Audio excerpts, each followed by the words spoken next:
So you just unlocked Ironteeth and you thought, oh wow, these are the industrial people. So farming isn't really gonna be their thing. But then you realize that this is Timberborn and farming is not something that you can get away from. So I'm just going to rip the band-aid off right now and basically give you these three right away. Now, the berries were just as bad as they were for the Folktails. But this time we kinda need to use the berries to increase our population. So we're not even going to consider that as a food source if I'm being honest. Now, next up we have kohlrabies. Kohlrabies. I don't know. And the funny thing about this is that these are actually just as good as the grilled potatoes were for the Folktails. However, you don't need to grill them. You can just eat them raw, as is, off the ground. And yeah, they're pretty good. Then of course we have these amazing mangrove trees over here, which you need to plant inside of water. They do provide you with a decent bit of, sustenance. And the good thing about them is that your foragers can harvest them and your berries. So basically a single person is going to be responsible for increasing your population and for finding you nutrition. However, for the nutritional value, they are not that good.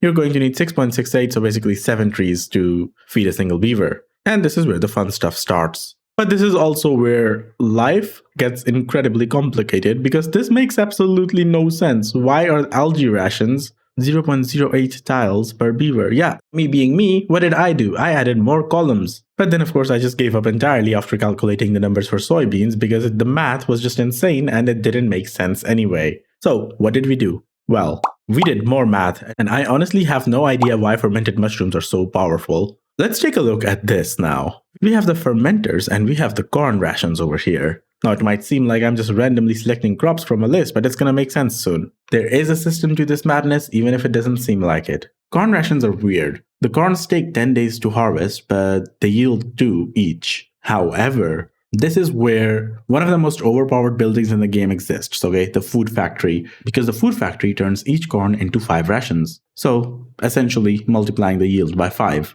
Even with the food factory, however, you are going to need 2.67 crops per beaver. And then we get to the fermenters. The fermenters start off incredibly weak, with the fermented cassavas not even beating the kohlrabies. However, this is where fermented mushrooms come into play. You see, in order to get mushrooms, you need to make hydroponic gardens, and hydroponic gardens take a lot of water. But it's actually worth it. Because yeah, they take 40 water to give you 45 mushrooms. But then those 45 mushrooms get turned into 180 food rations. Do you know how insane that is? Oh, and by the way, this days over here is actually completely wrong. Because it's actually 192 divided by the number of working hours that you have. However, if you have a well-being bonus of 100%, then this number over here, the one that's actually dividing the big number, can also get pretty big on its own. Because 100% well-being bonus means they work twice as fast. Yes, that is 0.09 over there. And if you have the iron bots that work 24 hours a day and have all of their needs met, yes, that is a very weird number. But look over here, it's 0.04, which means that a single hydroponic garden can feed 25 beavers. That is insane, by the way. Anyway. The fermented mushrooms take a lot of water. Not a lot, by the way. It's not really a problem by the time you're in endgame. Unless you're being limited by the amount of water that your map has, which is something that we need to discuss some other day. Let's move on to the weird bits in the Ironteeth faction, which is the 3 food types that require canola because they require canola oil. Okay, so before we move further, you need to know a few things. Basically, if you want to plant fermented soybeans, then you need to plant them at a ratio of 8:1, which means 8 soybean plants for a single canola plant. Assuming you are actually following this ratio over here, you're going to need about 2 tiles per beaver. And the eggplant rations follow a similar rule. However, the ratio over there is 4:3. And the yields are basically worse compared to the fermented soybeans. Finally, however, we get to the algae rations, and this is where the canola can basically be isolated. Because the algae itself is actually made in the hydroponic gardens. So if you're trying to optimize the limited farming land that you have, then algae rations are not bad. But you see, we do need to talk about fermented mushrooms because fermented mushrooms are insane,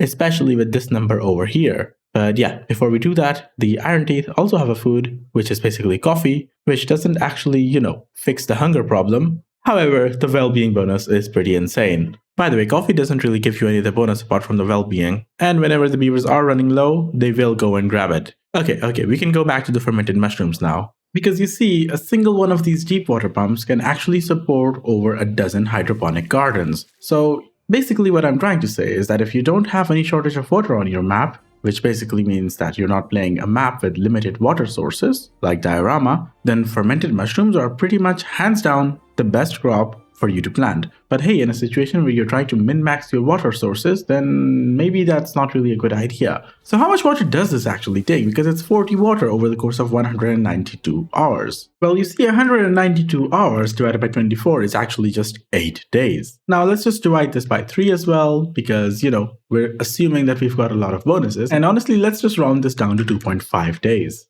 So if it takes 40 water over 2.5 days, then it basically takes 16 waters per day. Basically, by placing a single hydroponic garden in your colony, you're going to be providing food for 25 beavers at the expense of water for 8 beavers. But that information isn't really relevant to everyone in the game, because everyone in the game should actually just focus on well-being instead of focusing on a single food type, because the bonuses that you get from well-being are incredible. However, if you have bots running everything, then yeah, you can get down on the well-being because, your beavers aren't going to be working in the first place. In that scenario, you basically just want your beavers to enjoy life. And sometimes it might be a good idea to just make them enjoy life without actually feeding them anything from the hydroponic gardens. So which crop is the best if you're not going to be using a hydroponic garden? Well, in that case, the algae rations and the mushrooms are out of the equation, and we're basically left with fermented soybeans, where as long as you're planting stuff in a ratio of 8 soybean plants to a single canola plant, you're basically going to be able to support 1 beaver for every 2 tiles that you place. Sadly, however, the soybean plants are, 2 tiles high instead of 1 tile high. You know what that means? That means that you cannot fit as many of them in a vertical farm. But the thing is, if water is a problem, then the hydroponic garden actually makes the problem worse. Because the faster your beavers work, the faster they're going to be using up all the water. But hey, because they're going to be producing the food just as fast, yeah, the ratio doesn't actually change. Wait, I need to actually confirm how much water they drink. 2.1 per day. Oh crap, okay, so we can just round it up to 9 beavers then. They make food for 25, but they're going to use 9 beavers worth of water. And honestly speaking, that's not really that bad. Well, if I'm being honest, then the Ironteeth just straight up have better everything. They have better food, they have better transport networks, they have better everything. Which kind of just makes me sad for the Folktails, because the Folktails are the farmers. They're the natural, the natural folks. They're the ones who are supposed to be one with the environment and whatnot. While yes, it is true that none of the crop-based plants on the Ironteeth side actually beat the Folktails, but these food factories are just too good. These hydroponic gardens are just too good. Which makes me a little sad, and I kind of wish that the Folktails get some love.